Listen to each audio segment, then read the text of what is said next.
Paulus word voor die hof gesleep. Ons lees Galasiërs 6 vers 11 tot 18. En ons lees ook Handelinge 18 vers 12 tot 18. Paulus se sekretaris het dalk gedink dat hierdie sommer 'n gewone ou briefie sou wees wat binne 'n uur of 2 klaar geskryf sou wees.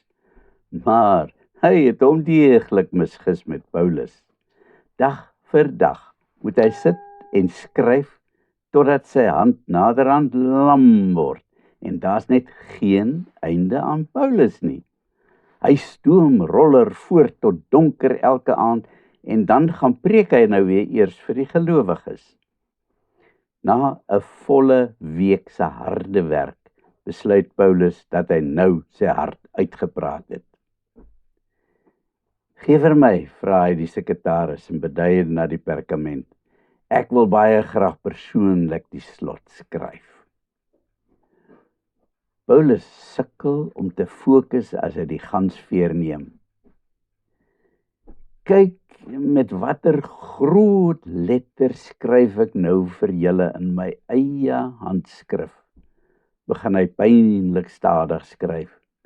Nou begin hy eers werklik besef van watter onskatbare waarde hierdie sekretaris vir hom was. Vir een laaste keer plaas hy die stempel op sy dringende betoog, dat die mense wat daarop aandring dat die gelowiges besny moet word, dit slegs doen om 'n indruk te maak en nie ter wille van Jesus nie.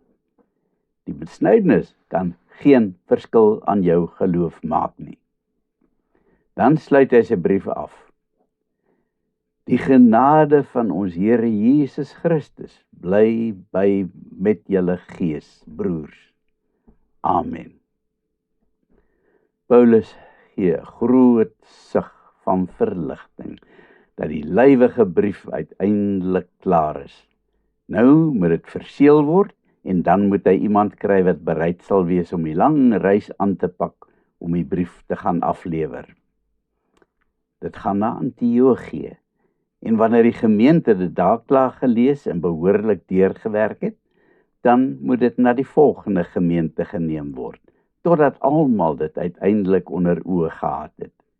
Elke gemeente moet maar self iemand kry om dit vir hulle oor te skryf sodat daar 'n afskrif daarvan in elke gemeente sal wees. Sodoende kan hulle gedurig herkou aan die waarhede daarin opgeteken. Daar val 'n swaar las van Paulus se skouers af. Nou kan hy sy volle aandag aan die gemeente in Korinthe gee. Maar hier in Korinthe is dinge ook nie baie lekker nie. Dis die jaar 51 na Christus en keiser Claudius het sopas vir Gallio aangestel as goewerneur in Korinthe. Die beswaarde Jode besluit dat hierdie nou hulle kans is om Paulus by te kom. Met die vorige goewerneur kon hulle nou nie juis hond daaraf maak nie. Hulle span saam en dan reël hulle 'n opstand en hulle sleep vir Paulus voor die hof. Hierdie man probeer die mense beïnvloed om God te dien op 'n manier wat in stryd is met ons Joodse wette, kla hulle teenoor die goewerneur. Paulus is dadelik gereed om homself te verdedig, want hierdie aanklag is onregverdig. Maar hy word nie kans gegee nie, want voordat hy nog kan praat, snou Gallio die Jode toe. Julle mors my tyd, as dit gegaan het oor 'n onreg of 'n misdaad, dan was dit my plig om na julle te luister. Maar hierdie is net 'n gerede kabel oor woorde en name en julle eie wette. Julle moet hieroor maar self beslis. Oor sulke dinge wil ek nie regter wees nie. En daarmee jaag hy die hele spul uit sy hof uit. Die Jode is woedend. Iemand moet die skuld kry vir die gemors en die ongelukkige Sostenes, die hoof van die sinagoge, is die een wat dit moet ontgeld. Net daar, reg voor die regbank van goewerneur Gallio, rand hulle die arme man aan. As dit nie so tragies was nie, was dit eintlik 'n komieklike situasie. Nou ontstaan daar skielik 'n totaal nuwe situasie, want vir die eerste keer sedert Paulus sy bediening begin het, is die Jode wat hom al die jare soveel gas gegee het, se monde gesnoer. Hulle durf nie boe of ba sê nie, want dan is hulle in die sop by die goewerneur.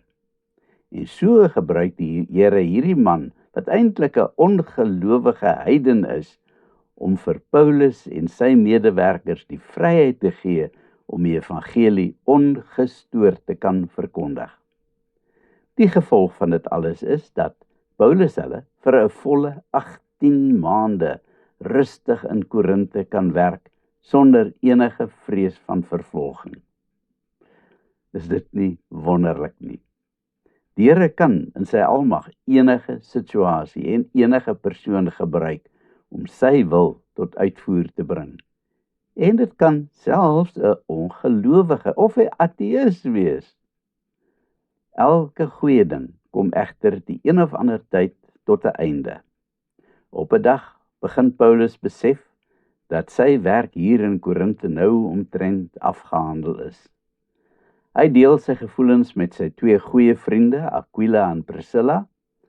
Die tyd het aangebreek dat ek weer 'n draai moet gaan maak in Antiochië in Sirië.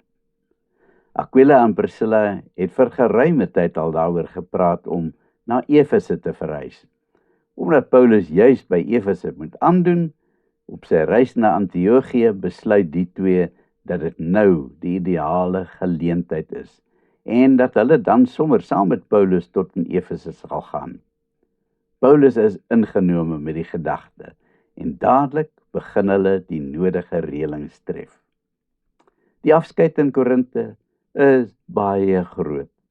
Paulus het diep in die harte gekruip van hierdie gemeente in die jaar en 'n half wat hy daar gewerk het. Hy en sy reisgenote vertrek na die hawestad Kenkree, waar hulle aan boord van 'n skip sal gaan. Kom ons bid. Here, dankie dat u wil geskied ten spyte van mense se teenstand, en dankie dat ek kan besef dat u enige situasie of persoon, selfs ongelowiges, kan gebruik tot uitbreiding van u koninkryk. Amen.